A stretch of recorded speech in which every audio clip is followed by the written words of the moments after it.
The Galactic Council chamber was in chaos. Representatives from dozens of species were shouting at once, their voices mixing into an incomprehensible roar. Ambassador Tae-sung stood at the center platform, waiting patiently for order to be restored. Beside him, Ji-woo remained perfectly still, her hands clasped behind her back, watching everything with the careful attention of a trained soldier. Council Speaker Millix finally restored order by activating a sound dampener that forced everyone into silence. This emergency session will come to order. Ambassador Tae-sung, you have been summoned to explain the catastrophic events that have occurred on Earth over the past 3 weeks. Tae-sung activated a holographic display. Numbers and statistics appeared in the air, each one representing tragedy. 417 casualties across all species. This includes 73 deaths, 192 critical injuries requiring long-term medical care, and 152 moderate injuries or illnesses. These casualties occurred across all 7 continents and both major oceanic regions of Earth. The chamber remained silent, but Tae-sung could feel the anger radiating from the assembled species. They wanted someone to blame, and he was standing right in front of them. Additionally, Tae-sung continued, there have been 37 species-specific quarantine situations, where alien biology introduced or contracted organisms that required immediate containment. The economic cost of medical treatment and evacuation operations has exceeded 15 billion galactic credits, and the psychological trauma to survivors is still being assessed. This is an outrage. One representative stood, his scales flushing an angry red. Earth deliberately created conditions to harm visiting species. That is incorrect, Tae-sung said calmly. Earth did not create these conditions. They are the natural state of our planet. We warned this council extensively about these dangers. Your warnings were insufficient. Tae-sung allowed himself a slight smile. Insufficient? Speaker Millix, if you would be so kind as to play recording file Alpha 77. The holographic display shifted to show the council session from 3 months earlier. Tae-sung's voice echoed through the chamber as he listed every danger, every statistic, every warning about Earth's hostile environment. The recording showed Vorath laughing, showed various council members dismissing the concerns, showed the vote to ignore Earth's quarantine protocols. When the recording ended, the chamber was silent again. We provided detailed warnings, Tae-sung said. We offered extensive safety briefings. We marked hazardous areas on publicly available maps. We stationed human liaisons with every major group visiting Earth. We did everything short of physically preventing you from landing. You chose to ignore us. You chose to believe we were primitives, exaggerating our own importance. And now you are facing the consequences of that choice. Ji-woo leaned forward slightly and whispered, they don't like hearing the truth. They never do, Tae-sung whispered back. A new voice spoke up. It was the Skrell Admiral, Vorath's superior officer. Ambassador, my people would like to acknowledge that Commander Vorath's report supports your account. He has stated clearly that humans provided warnings which were ignored. The Skrell Armada takes responsibility for the losses suffered by our warriors. This admission shocked several council members. The Skrell were the most militaristic species in the galaxy, and they rarely admitted fault. However, the Admiral continued, the question remains, why is Earth so uniquely dangerous? Other death worlds exist in the galaxy, but none have proven as lethal. Tae-sung nodded. This was the question he had been expecting. May I provide some historical context? Proceed. Earth has experienced 5 major mass extinction events over the past 500 million years. In each event, more than 70% of all life on the planet was destroyed.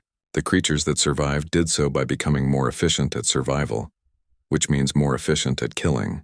Evolution on Earth is not gradual and peaceful. It is violent, competitive, and ruthless. He changed the display to show Earth's evolutionary history.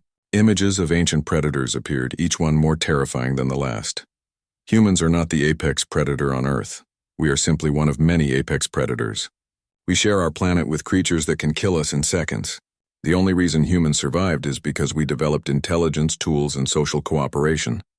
But even with all of that, Earth kills thousands of humans every year through natural causes. We lose people to wildlife attacks, disease, weather, and simple accidents caused by our planet's hostile conditions. Young Su, a young human diplomat who had been coordinating rescue efforts, stepped forward. If I may add something, Ambassador? Tae-sung nodded. I have been working with the various rescue teams across Earth. One consistent pattern has emerged. The aliens who survived longest were those who listened to human advice. Those who dismissed our warnings or tried to rely solely on their own technology suffered the highest casualty rates. He pulled up his own data.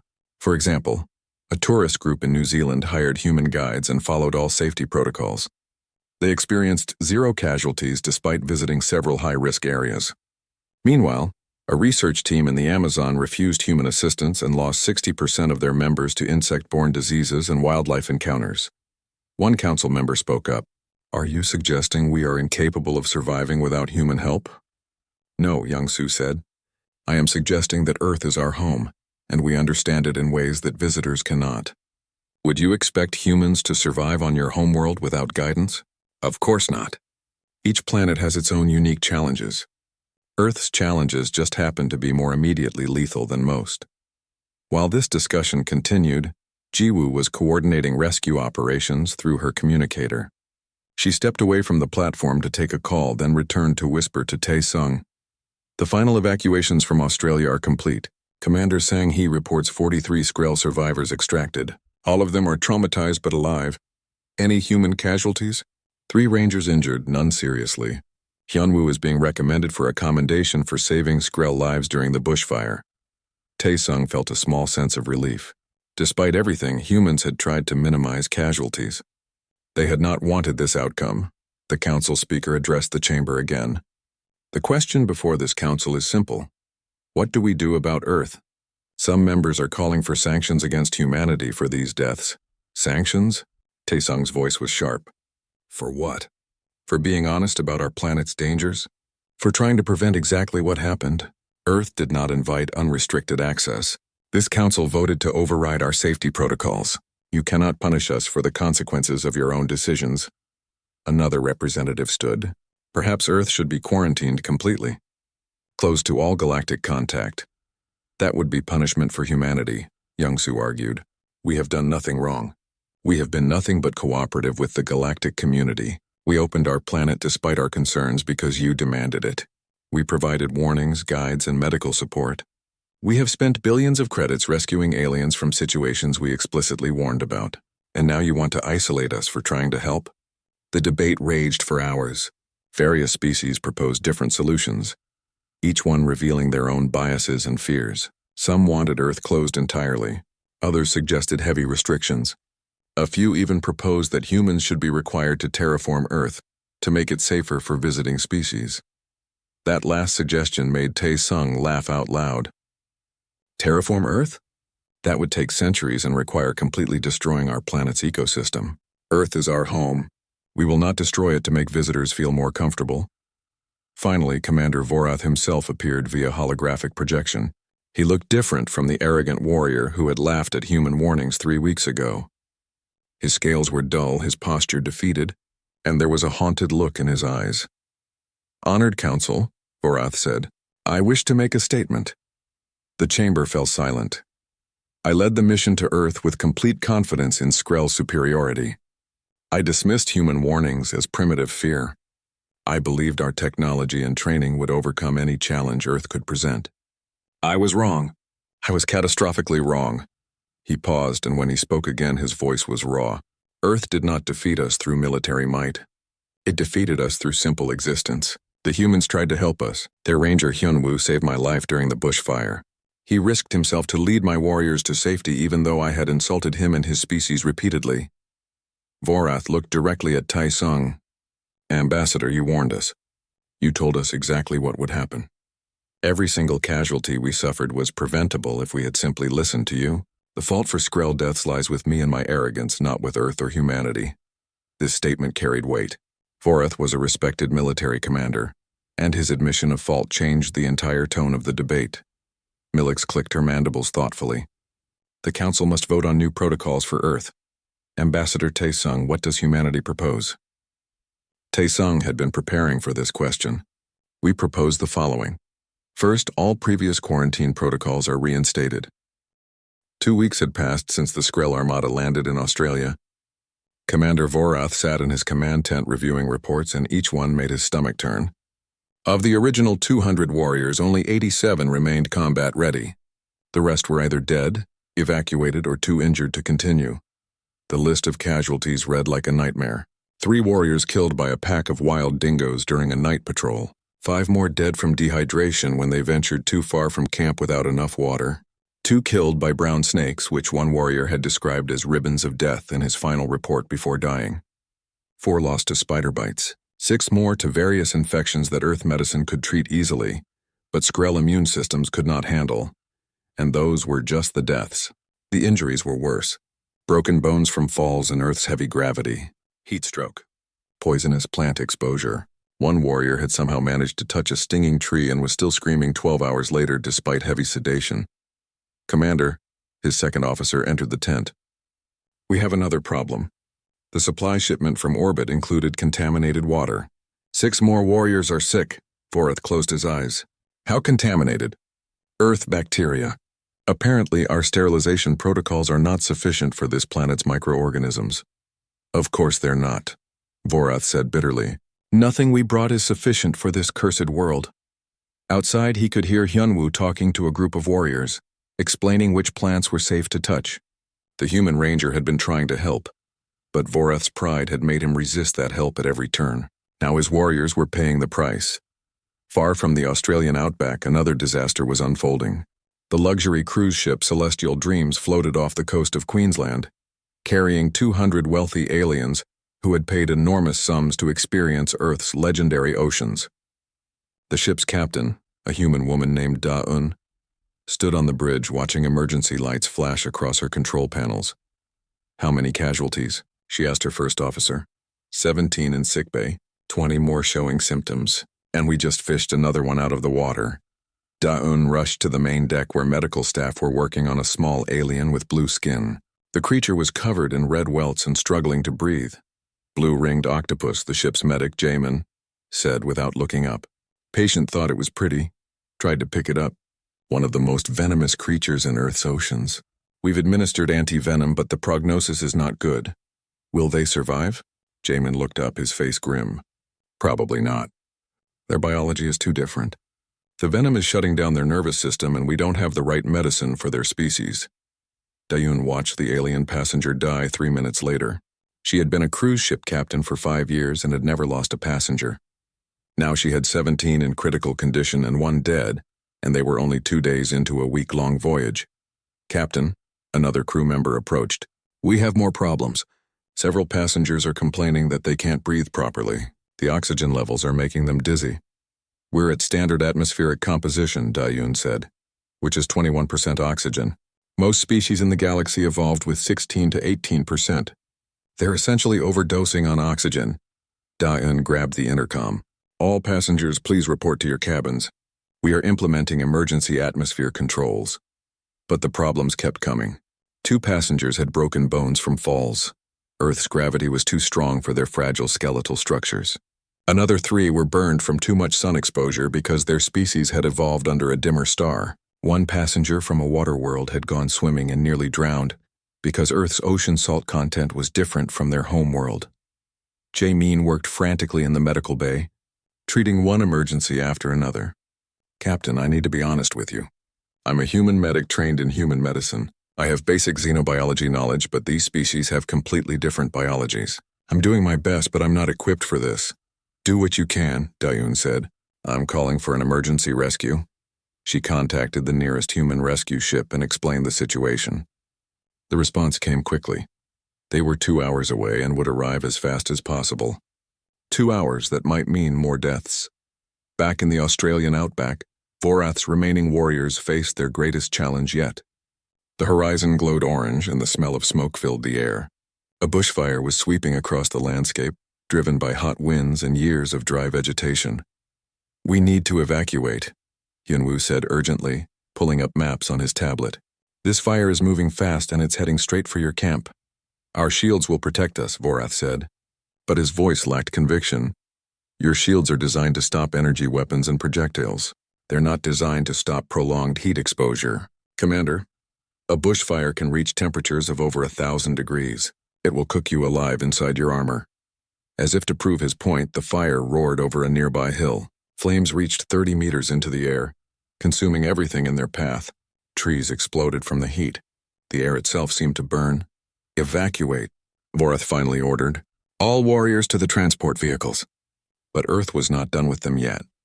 As the Skrell ran for their transports, the fire jumped ahead of them, cutting off their escape route. Warriors scattered in confusion, their training useless against an enemy that could not be shot or stabbed. "This way," Hyunwoo shouted, leading a group of warriors toward a cleared area. "Stay low. Cover your breathing filters."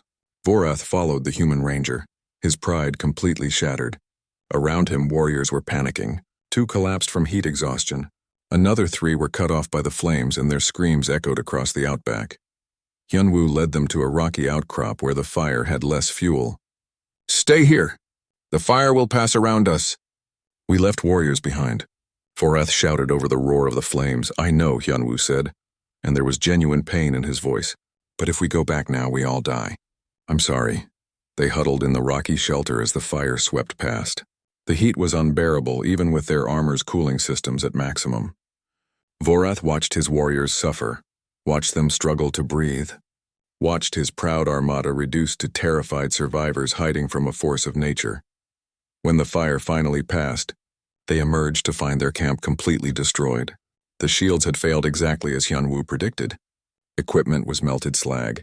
Supplies were ash, and 3 warriors were dead, their armor cooked through by the sustained heat. Vorath fell to his knees in the blackened earth.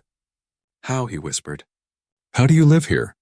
Hyunwoo sat down beside him, exhausted and covered in soot. "We're born to it. We grow up learning what to fear, what to respect, what to avoid. You're not. Your species evolved on a garden world where the biggest threat was other intelligent beings. Here the planet itself is trying to kill you." "We were warned," Vorath said, remembering Ambassador Taesung's words. "Yeah," Hyunwoo agreed. "You were." On the cruise ship, Daun watched as the rescue vessel pulled alongside. Human medical teams poured onto her ship, taking over the treatment of alien passengers. They worked with the efficiency of people who had trained for exactly this scenario. One of the rescue medics approached Daun. "How many?" "4 dead now. 23 critical. 30 more with serious injuries or illness." The medic shook his head. "This is the 3rd cruise ship emergency this month. When are these people going to understand that Earth isn't a vacation spot?" "They thought we were exaggerating," Daun said. "They thought we were primitive and didn't understand real danger. And now they know better." Jamin joined them, his uniform stained with various alien blood colors. "I did everything I could." "I know," Daun said. "This isn't on you. This is on everyone who ignored the warnings." In orbit above Earth, reports were flooding in from all over the planet. A tourist group in the Amazon lost to aggressive insects. A research team in Siberia suffering from frostbite because they underestimated Earth's cold. A diplomatic envoy in Africa that encountered a hippopotamus and learned why humans feared them more than lions. In just 3 weeks of unrestricted access, Earth had claimed over 400 alien casualties. The galaxy's most advanced species, beings who had conquered stars and built empires, were being defeated by jellyfish, spiders, bacteria, and weather. In his command tent, what was left of it, Vorath made a call to his fleet in orbit. His face appeared on screens across the Skrell armada. "This mission is a failure," he said simply. "Earth has defeated us. Not with weapons or warriors, but simply by being itself. I am requesting immediate evacuation of all remaining personnel." His superiors were silent for a long moment. Then one admiral spoke. "Commander Vorath, the Skrell armada does not retreat." "This is not a retreat, Admiral. This is survival. Earth is not a planet we can conquer. It is not a planet we can even safely visit. The humans tried to warn us. We did not listen. Now 43% of my warriors are dead or critically injured. If we stay, that number will reach 100%. Another long silence. Then, evacuation approved. Return to orbit immediately. Vorath stood and looked at his remaining warriors. 87 left from 200. Less than half. And all because he had been too arrogant to listen to a human's warning. 6 months had passed since what the galaxy now called the Earth Crisis. In that time, everything had changed. Hyunwoo stood in front of a class of 30 aliens, each one wearing protective suits and listening with the intensity of students studying for their lives, which in a way they were. "This," Hyunwoo held up a small brown snake, "is an eastern brown snake. one of the most venomous snakes on Earth. It is responsible for more deaths in Australia than any other snake. If you see one of these, you do not approach it. You do not try to photograph it. You do not think about how interesting it would be to study. You back away slowly and call a human guide immediately. Understood? Understood. The class responded in unison, their various voices creating a strange harmony. The Survival Training Center had been Hyunwoo's idea.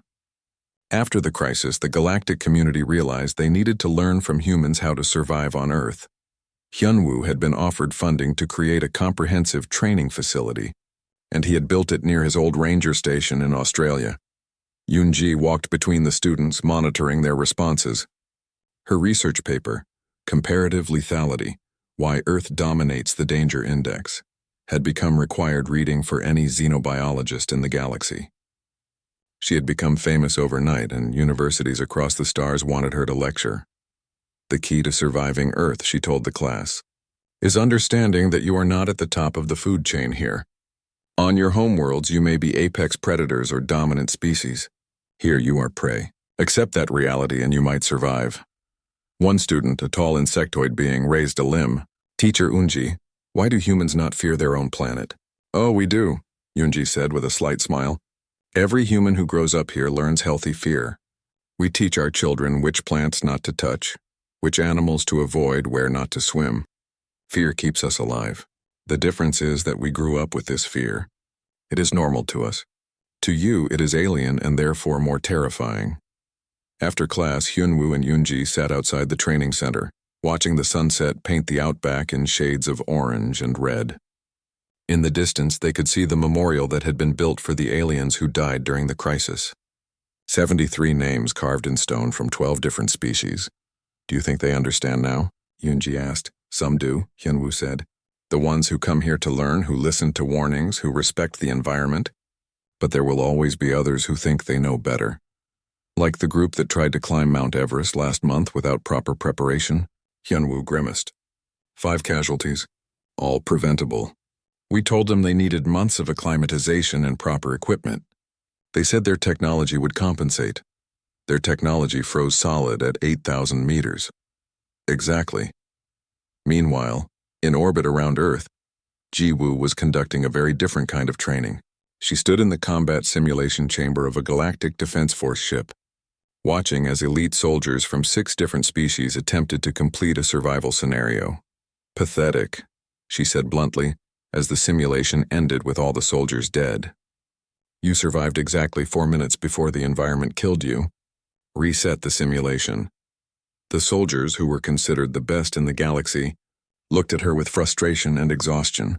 Instructor Jiwoo, one of them said, we have completed advanced combat training on 12 worlds. We have survived conditions that would kill most beings. But not Earth conditions, Jiwoo said. Your combat training taught you how to fight enemies. Earth is not an enemy that fights back. It is an environment that simply exists, and that existence is lethal. You cannot shoot gravity. You cannot negotiate with weather. You cannot intimidate bacteria. You must adapt or die. She pulled up the simulation controls.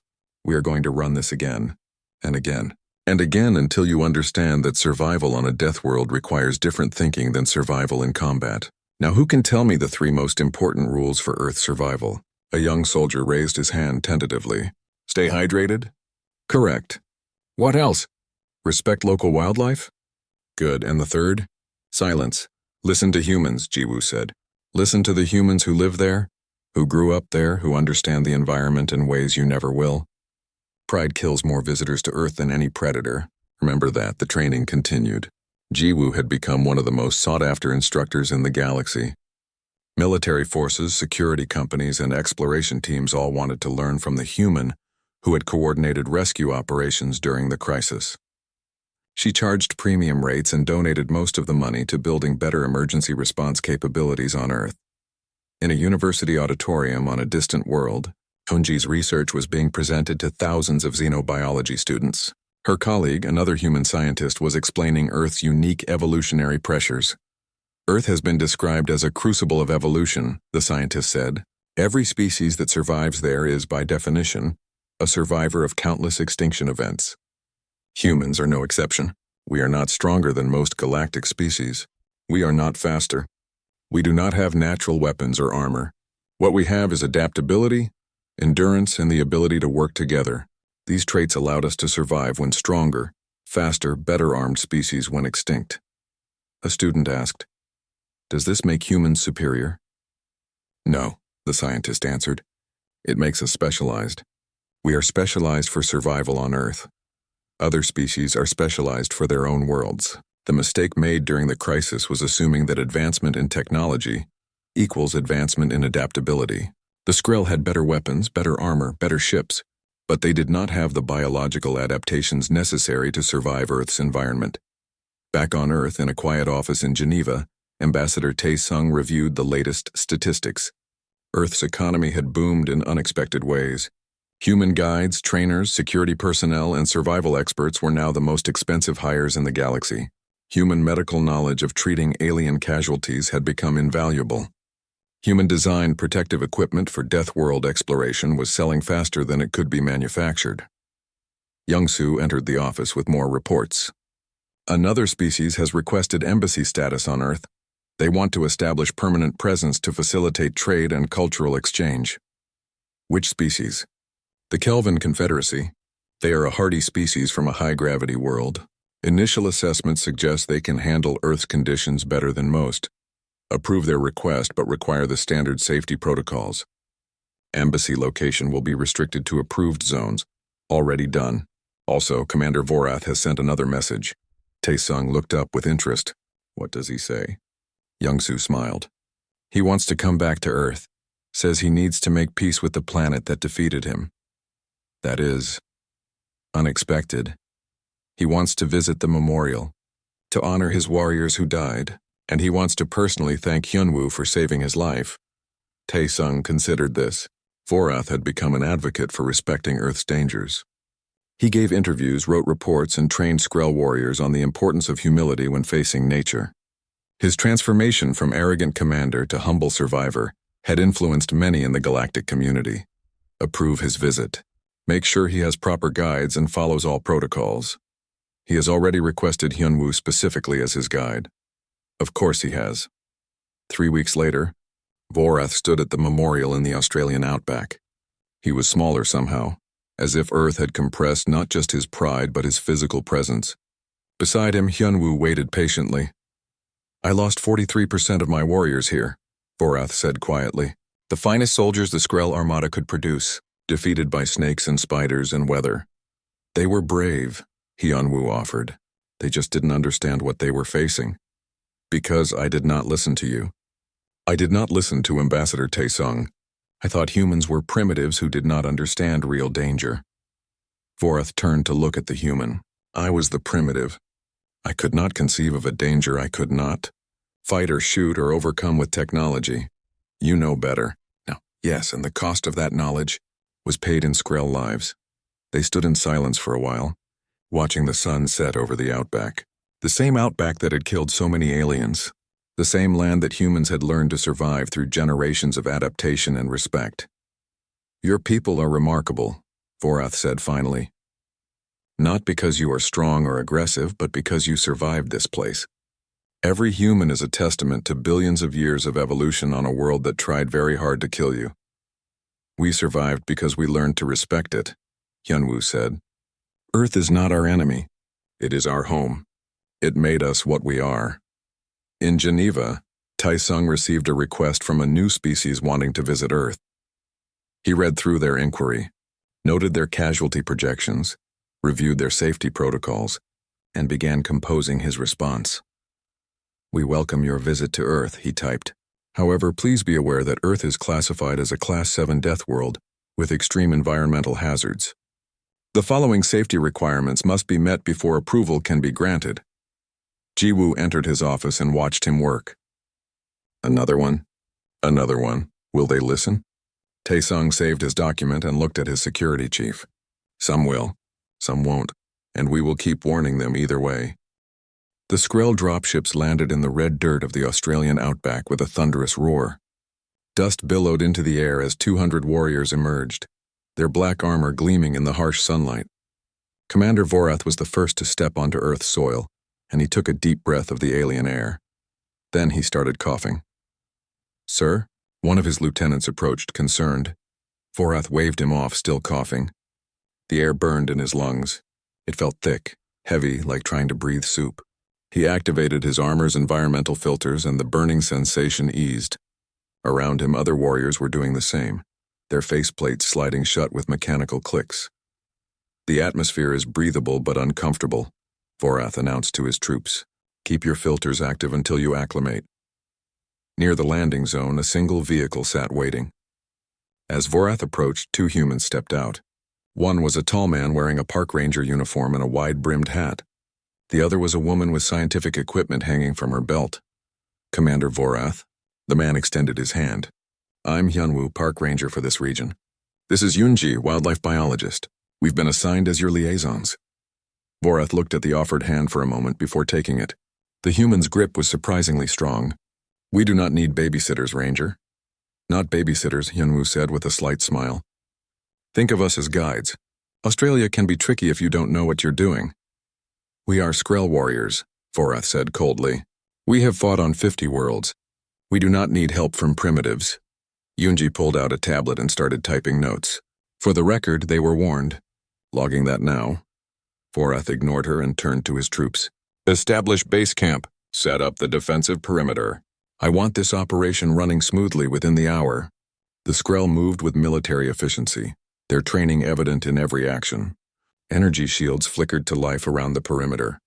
Weapons platforms rose from the ground. Within 30 minutes, they had created a fortified position that could withstand an assault from a small army. Hyunwoo watched all of this while leaning against his vehicle. He pulled out a canteen and took a long drink of water. Impressive setup, he called out to Vorath. But you might want to check that shield emitter on the eastern side. It's positioned right over a bull ant nest. Bull ants? Vorath frowned. About this big. Hyunwoo held his fingers an inch apart. Very aggressive. Very venomous. They don't like vibrations, Vorath laughed. Your insects do not concern me. Our armor is rated to withstand plasma weapons. Your choice, Hyunwoo shrugged. Just trying to help. The first incident happened 4 hours later. A Skrell warrior named Korvik decided to take a swim in a nearby waterhole to cool off from the oppressive heat. Despite the armor's cooling systems, the Australian sun was brutal. The temperature had reached 42 degrees Celsius and the Skrell were suffering. Korvik removed his armor, dove into the clear blue water and screamed. Hyunwoo and Yoonji ran toward the sound along with a dozen Skrell warriors. They found Korvik thrashing in the water, his scales already swelling with angry red welts. 2 warriors dove in to pull him out while the others aimed their weapons at the water, searching for an enemy. Box jellyfish, Yoonji said, examining Korvik from a safe distance. Nearly invisible in water. One of the most venomous creatures on Earth. It was tiny. Korvik gasped, his breath coming in short bursts. How can something so small be dangerous? Welcome to Australia, Hyunwoo said, already pulling medical supplies from his vehicle. Where everything is trying to kill you.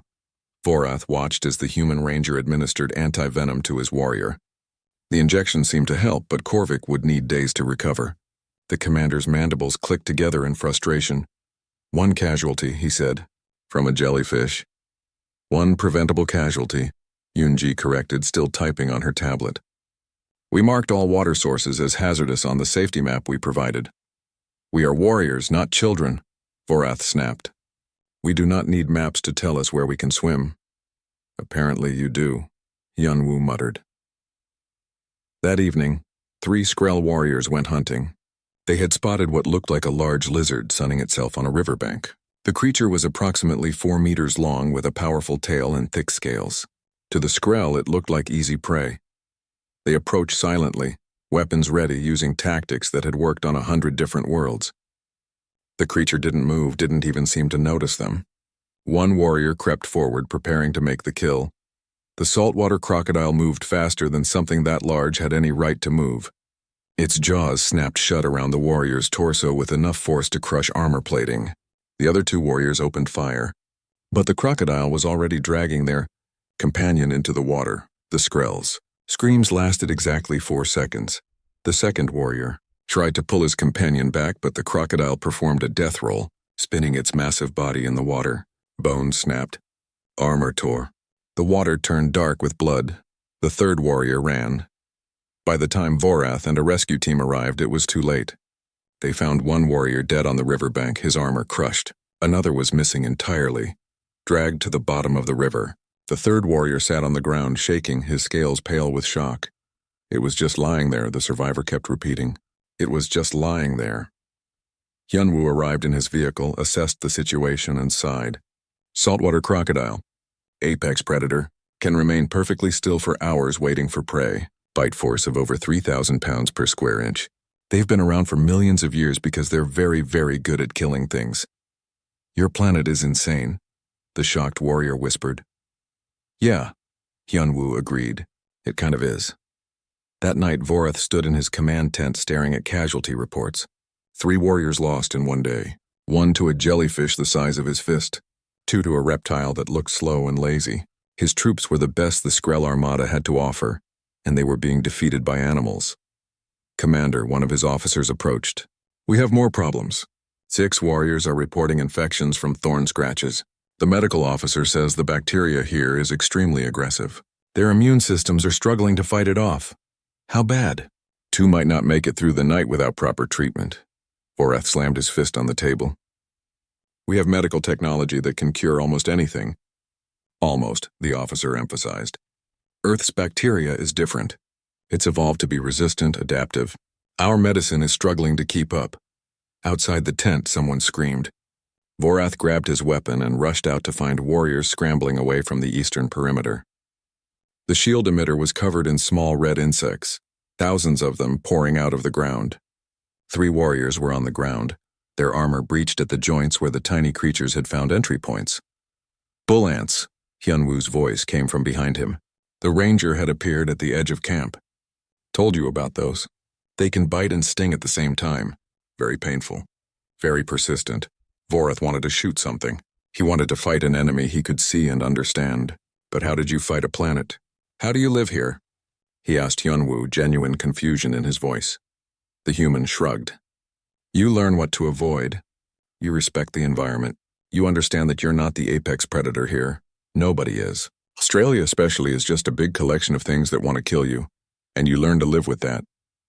This is madness. This is Tuesday, Hyunwoo corrected. You've been here less than 24 hours. Wait until you meet the spiders. Vorath looked at him. Spiders? Hunji held up her tablet showing a picture of a large spider. Funnel web spider. Sydney funnel web specifically, one of the most venomous spiders on Earth. Aggressive when threatened. Their fangs can pierce fingernails. How big is it? About this size. Yunji held up her hand, spreading her fingers. Vorath stared at the image. A creature that small could kill a warrior? He looked around at his camp, at his proud warriors now moving nervously, jumping at every sound. They had been on Earth for 1 day, and they had already lost 3 warriors with 6 more injured. And according to Hyunwoo, this was just the beginning. Commander, his medical officer approached again. We lost 2 warriors to bacterial infection. I'm recommending we evacuate all wounded to orbit for proper treatment. Vorath wanted to refuse, wanted to prove that the Skrell Armada could handle anything Earth threw at them. But he looked at his warriors, really looked at them, and saw fear in their eyes. Do it, he said quietly. As the evacuation shuttle lifted off into the night sky, carrying dead and wounded warriors back to the fleet, Vorath stood alone and stared at the dark outback.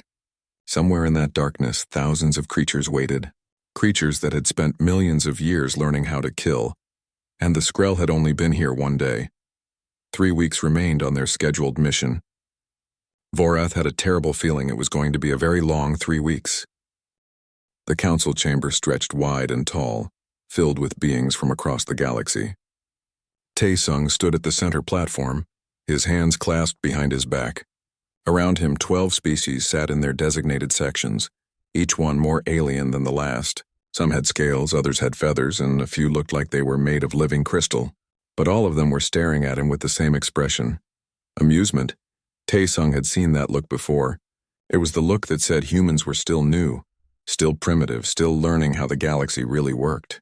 He hated that look. Ambassador Taesung, the council speaker Millix clicked her mandibles together in what passed for a smile among her kind. We have heard your concerns about opening Earth to galactic commerce. However, the council feels these concerns are exaggerated. Behind Tae-sung, Ji-woo shifted her weight. She wore the formal uniform of Earth's diplomatic security. But Tae-sung knew she had 3 weapons hidden on her body.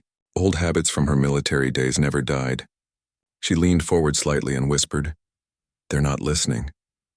"They never do," Tae-sung muttered back. He raised his voice to address the chamber. "Honored Council, I must insist. Earth is classified as a Class 7 death world. This classification exists for a reason. Our planet is dangerous to most galactic species." Laughter rippled through the chamber. It came in different sounds, clicks, whistles, deep rumbles, but it was all the same. They thought he was joking. Commander Vorath stood from his section. The Skrell were a proud warrior race, standing nearly 8 feet tall with thick scales and powerful muscles. Vorath's reputation was known across 3 sectors. He had conquered planets, crushed rebellions, and never lost a battle. When he spoke, his voice boomed through the chamber. "Dangerous." Vorath's laugh was like rocks grinding together. "Ambassador, my people have fought on plasma-scorched worlds. We have hunted predators that would make your primitive mind freeze in terror. What could possibly be dangerous about your little blue planet?" Tae-sung pulled up a holographic display. Numbers and charts floated in the air. Earth's gravity is 1.8 times the galactic standard. Our atmosphere has an oxygen content of 21%, which is toxic to 40% of known species over extended exposure. Our planet experiences extreme weather patterns, including hurricanes, tornadoes, blizzards, and droughts. Statistics. Millix waved a claw dismissively. "Every planet has weather. Not like ours," Ji-woo said, her voice sharp. Tae-sung continued. "Our microbial life is extremely aggressive. A simple scratch can lead to fatal infections in species without Earth-adapted immune systems. Our wildlife includes creatures that have evolved for millions of years to kill efficiently. Venomous snakes, spiders, insects, jellyfish, octopi, and fish. Apex predators weighing several tons. Pack hunters with complex social structures." "And yet humans survived," Vorath said, stepping down from his platform to approach Tae-sung. He towered over the human ambassador. "If your weak species could adapt, then surely the rest of the galaxy will have no problems." Tae-sung looked up at the massive alien warrior. He didn't blink. "Commander, humans didn't adapt to Earth. We were forged by it. Every single human alive today is the descendant of survivors. The ones who couldn't handle Earth's conditions died. For millions of years, Earth killed our ancestors until only the strongest, smartest, and most adaptable remained." "You speak of evolution," Millix clicked. "All species evolve. Not like we did," Tae-sung said quietly. "Most species in this galaxy evolved on garden worlds. Stable climates. Predictable seasons. Peaceful development of civilization. Earth has experienced 5 major mass extinctions. Our planet has been frozen solid. It has been a burning jungle. It has been hit by asteroids, torn apart by volcanoes, and drowned in floods. And through all of that, life survived by becoming harder, faster, and meaner." The chamber fell silent for a moment. Then Vorath laughed again. "I think the human is trying to scare us." More laughter joined his. Tae-sung felt Ji-woo's hand on his shoulder, a warning to stay calm. He took a breath. "I'm not trying to scare you, Commander. I am trying to warn you. There is a difference." Vorath crossed his arms. "Then let me make this simple, Ambassador. My people will establish an outpost on your Earth. We will set up a military base and hunting preserve on the continent you call Australia. We will show the galaxy that Earth is no more dangerous than any other frontier world. And when we succeed, perhaps humanity will learn some humility." "Australia?" Ji-woo's eyes went wide. She looked at Tae-sung. "They want to go to Australia?" Tae-sung closed his eyes and rubbed his temples. Of all the places they could have chosen, Australia was where Earth kept all its most creative methods of killing things. "Commander Vorath," Tae-sung said slowly, "I strongly advise against this course of action." "Your advice is noted and ignored," Vorath said. "Unless you wish to deny the Skrell Armada access to your planet? That would be an act of hostility toward the Council." Tae-sung looked around the chamber. Every species was watching him now. This was a test. If humanity refused, they would be seen as weak, scared, and unable to cooperate with the galactic community. If they agreed, the Skrell would learn a harsh lesson, but people would die. Tae-sung hated that part. "The Skrell Armada will be granted permission," Tae-sung said finally. "But I want it on record that Earth's government provided extensive warnings about the dangers involved." "So noted," Millix said, already sounding bored. The Council votes to open Earth for limited commercial and military access. Proper safety protocols will be observed. Proper safety protocols, Tae-sung repeated. Do any of you actually know what that means for a death world? No one answered. The vote was called. The Council approved the measure with only Earth abstaining. It was done. Within weeks, aliens would be flooding to Earth, eager to see the primitive human homeworld, eager to prove they were superior to the species that had only just joined the galactic community. As the council session ended and the various species filed out, Vorath approached Tae-sung one more time. The Skrell commander looked down at the human with something like pity in his eyes. You seem like an honorable being, Ambassador. I will remember that you tried to warn us. But know this, the Skrell Armada does not need warnings. We have conquered worse than Earth. Tae-sung met his gaze. Commander, I hope you and your warriors make it back alive. I genuinely do. Vorath snorted and walked away. Jiwoo waited until they were alone in the chamber before speaking. They have no idea, do they? No, Tae-sung said. They really don't. Should we prepare medical teams? Medical teams, rescue teams, and probably grief counselors, Tae-sung said. He pulled up his communicator and started typing a message to Earth's government. Make sure every hospital near the Australian outback is ready for alien casualties. And tell them to prepare for a lot of them. Jiwoo looked at the empty chamber where the council had sat. We did warn them. We did, Tae-sung agreed. Not that it will matter when the body count starts climbing. They left the chamber together, two humans in a station full of aliens who thought they knew everything about the galaxy. Behind them, the doors sealed shut with a hiss of air. Somewhere on Earth, the planet waited, indifferent to the arrogant aliens who thought they could conquer it. Earth had been killing things for billions of years. It was very, very good at it.